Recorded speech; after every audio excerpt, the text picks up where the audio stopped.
When a Deathworlder joined the gym class, alien classmates were terrified. At the Galactic Academy of Physical Development, students came from dozens of star systems to hone their bodies in carefully calibrated environments. Strength, endurance, and agility were measured with scientific precision. To the alien students, physical training meant safe holographic simulations, slow stretches in controlled gravity, and supervised obstacle courses with padded rails. Nobody truly pushed their limits because their limits were fragile. That was the normal rhythm of class. Until a human enrolled. The instructor, a towering six-limbed Groxan named Veril, was the first to notice the tension. On the first day, the Deathworlder stepped through the doors. The human's name was Riley. Shorter than most species, lean in build, with muscles corded under plain athletic wear. His stride was relaxed, but his eyes scanned the room like someone measuring threats. Every alien student froze. A whisper hissed from a Chiran student with translucent wings. "That's a human." Another's frills stiffened. "The council allowed that species here?" Someone muttered, "Deathworlders don't train. They survive." The room smelled faintly of fear pheromones. Riley blinked at the stairs and gave a small wave. Hey." Nobody waved back. The first exercise was a light warm-up, 30 push-resist lifts against gravity pads, calibrated to each student's species profile. Veril activated the devices. "Begin." Most students strained. Some wobbled. A few gave up halfway. "Riley?" He tapped the pad, then frowned. "Is this the lowest setting?" "Yes," Veril confirmed. "Do you require adjustments downward?" Riley laughed. "Other way around, please." The Groxan adjusted the gravity field. Twice, then 3 times. By the end, Riley was casually pressing double the maximum load while chatting to the stunned instructor about the weather on Mars. The other students gawked, some trembling. One whispered, "He's lifting twice his body weight without strain." To Riley, it was barely exercise. To the aliens, it was impossible. Next came endurance runs in the zero-grav chamber. Students usually floated gently through simulated meteor fields, gliding with measured bursts. The test was designed to encourage patience and careful breathing. Riley launched himself forward like a missile. He ricocheted off surfaces, twisted midair, and propelled himself with precision that left the others stunned.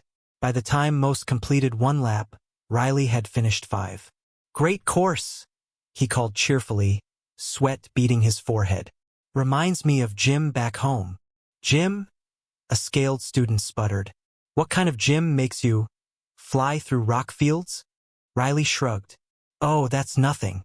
Back on Earth, obstacle courses involve mud pits, barbed wire, and sometimes electrical shocks." Every alien within earshot froze. "You do what for fun?" The most terrifying moment, however, came during combat drills. Paired sparring was normally harmless. Carefully restricted grapples, monitored energy staffs, nothing lethal. The rules were simple: show technique, not force. When Riley stepped into the ring, no one volunteered to face him. Finally, the instructor paired him with a heavyset student from the swamp world Jorvak, a creature twice Riley's mass with armored hide. "Begin." The Jorvaki lunged, confident in his size.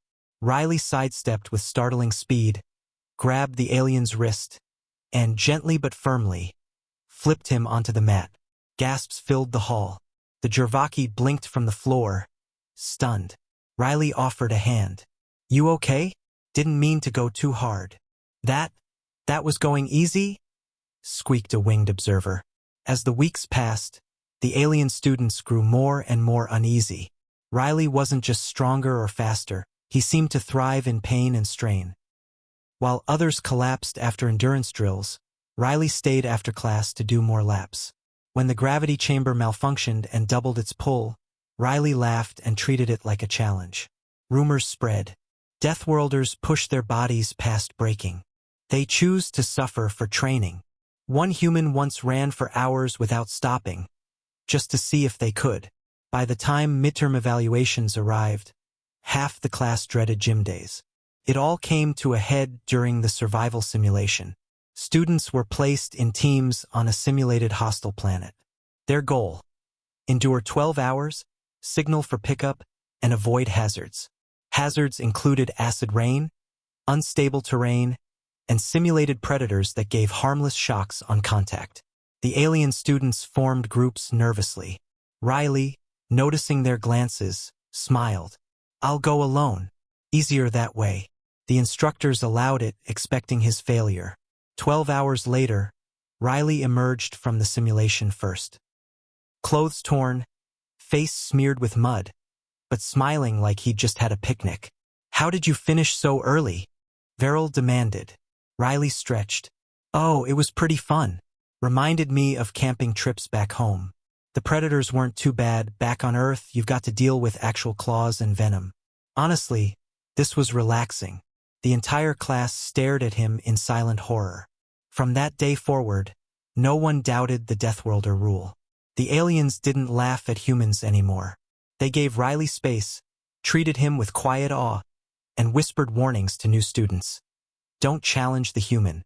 You'll regret it." And Riley, he just smiled, oblivious to their fear, and kept training. Because for him, this wasn't terrifying. It was just gym class,